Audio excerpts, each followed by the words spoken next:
Smart കിച്ചണിലേക്ക് എല്ലാവർക്കും സ്വാഗതം.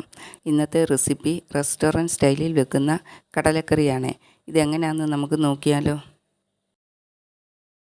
150 ഗ്രാം കടല തലേ ദിവസം വെള്ളത്തിൽ കുതിരാനിട്ടിരുന്നു. ഇത് ഇനി 3-4 പ്രാവശ്യം കഴുകി കുക്കറിലേക്ക് ഇട്ട് കൊടുക്കാം.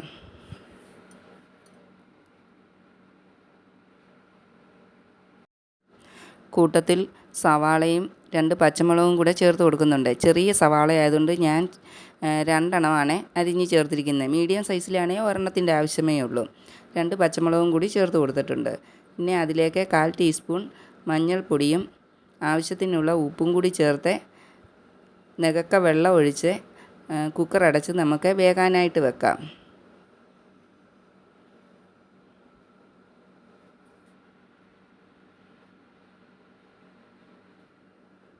ഇത് ഒരു 6 വിസിൽ വന്നതിന് ശേഷം ഓഫ് ചെയ്ത് നമുക്ക് മാറ്റി വെക്കാം.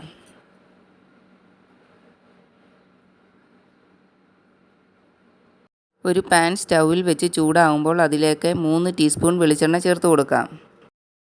അതിലേക്ക് 1 ടീസ്പൂൺ കടുകിട്ട് പൊട്ടിയതിന് ശേഷം ഇഞ്ചിയും വെളുത്തുള്ളി അരിഞ്ഞതും കൂടി ചേർത്ത് കൊടുക്കാം.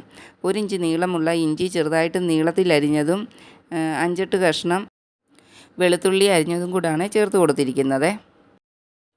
ഇതേ ഒന്ന് മൂത്ത് വരുമ്പോൾ അതിലേക്ക് 2 ഉണക്കമുളക് മുറിച്ചതും കൂടിയിട്ട് മൂപ്പിച്ചെടുക്കാം. അതിനുശേഷം അതിലേക്ക് കുറച്ച് തേങ്ങാക്കൊത്തും കൂടിയിട്ട് മൂപ്പിച്ചെടുക്കണം. നിങ്ങൾ എന്താണേലും തേങ്ങാക്കൊത്ത് ചേർത്ത് കൊടുക്കണേ. ഇതും കൂടി ചേർത്ത് കൊടുക്കുമ്പോഴാണ് റെസ്റ്റോറൻറ്റിൽ നിന്ന് കിട്ടുന്ന കടലക്കറിയുടെ ടേസ്റ്റ് നമുക്ക് കിട്ടുന്നത്. തേങ്ങ എല്ലാം ഒന്ന് മൂത്ത് കഴിയുമ്പോൾ അതിലേക്ക് ഒരു മീഡിയം സൈസ് സവാള അരിഞ്ഞതും കൂടി ചേർത്ത് കൊടുക്കണം. അതിലേക്ക് ആവശ്യമായ ഉപ്പും കൂടി ഇട്ട് നല്ലവണ്ണം അത് വഴറ്റിയെടുക്കണം. കടലയിൽ നമ്മൾ ഉപ്പ് ചേർത്താണ് വെച്ചിരിക്കുന്നത്. അതുകൊണ്ട് സവാളയിലേക്കുള്ള ഉപ്പ് മാത്രം ഇപ്പോൾ ചേർത്ത് കൊടുത്താൽ മതിയേ. സവാള നല്ലവണ്ണം വഴന്നു വരുമ്പോൾ അതിലേക്ക് 2 തണ്ട് കറിവേപ്പിലയും കൂടി ചേർത്ത് കൊടുക്കാം. ഇതുമെല്ലാം ഒന്ന് ഇളക്കി കഴിഞ്ഞ് അതിലേക്ക് കുറച്ച് പൊടികൾ നമുക്ക് ചേർത്ത് കൊടുക്കാം. 1/2 ടീസ്പൂൺ മഞ്ഞൾപ്പൊടിയും 2 സ്പൂൺ കാശ്മീരി മുളക് പൊടിയും 3 സ്പൂൺ മല്ലിപ്പൊടിയും 1 ടീസ്പൂൺ ഗരം മസാലയുമാണ് ചേർത്ത് കൊടുത്തിരിക്കുന്നത്. ഈ പൊടികളുടെ എല്ലാം പച്ചമണം മാറുന്നിടം വരെ നല്ലവണ്ണം ഒന്ന് വഴറ്റിയെടുക്കണം.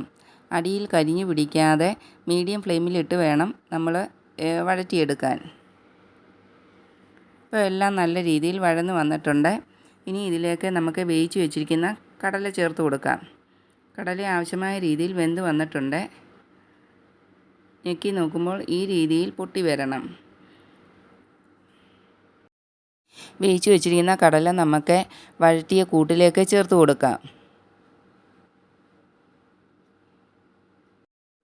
കടലയിൽ വെള്ളം കുറവാണെങ്കിൽ കുറച്ച് വെള്ളം തിളപ്പിച്ചത് നിങ്ങൾ ചേർത്ത് കൊടുത്താൽ മതിയേ.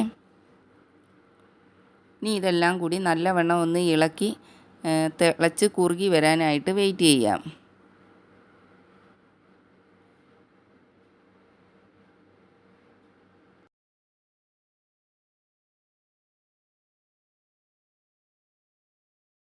തിളച്ച് വരാൻ തുടങ്ങുമ്പോൾ നമുക്ക് ഒരു ലിഡ് വെച്ച് അടച്ച് വെച്ച് ഇതേ ഒന്ന് വേവിച്ചെടുക്കാം. ഒരു 2 മിനിറ്റ് തിളച്ച് കഴിയുമ്പോൾ നമുക്ക് അടപ്പ് മാറ്റി ഒന്ന് ഇളക്കി കൊടുക്കാം. ഇത് ഇപ്പോൾ നല്ലവണ്ണം വെള്ളമെല്ലാം പറ്റി ആവശ്യമായ രീതിയിൽ കുറുകി വന്നിട്ടുണ്ട്.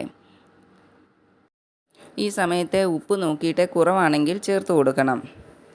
നല്ല ടേസ്റ്റുള്ള ഒരു കടലക്കറിയാണ് ഇത്. അപ്പത്തിൻ്റെ കൂട്ടത്തിലും പുട്ടിൻ്റെ കൂട്ടത്തിലും ചോറിനും എല്ലാം കൂട്ടി കഴിക്കാൻ പറ്റുന്ന നല്ല അടിപൊളി ഒരു ടേസ്റ്റിലുള്ള കടലക്കറിയാണ് ഇത്. നിങ്ങൾ ഇങ്ങനെയല്ല കടലക്കറി ഉണ്ടാക്കുന്നതെങ്കിൽ ഈ രീതിയിലൊന്ന് ഉണ്ടാക്കി നോക്കണേ. നിങ്ങൾക്ക് ഈ വീഡിയോ ഇഷ്ടപ്പെട്ടാൽ നിങ്ങളുടെ ഫ്രണ്ട്സിനും ഫാമിലിക്കും എല്ലാം ഒന്ന് ഷെയർ ചെയ്ത് കൊടുക്കണേ. നിങ്ങളുടെ വിലയേറിയ കമൻറ്റും ലൈക്കും രേഖപ്പെടുത്തണേ. അതുപോലെ സബ്സ്ക്രൈബ് ചെയ്യാത്തവരൊന്ന് സബ്സ്ക്രൈബ് ചെയ്ത് സപ്പോർട്ടും കൂടി ചെയ്യണേ.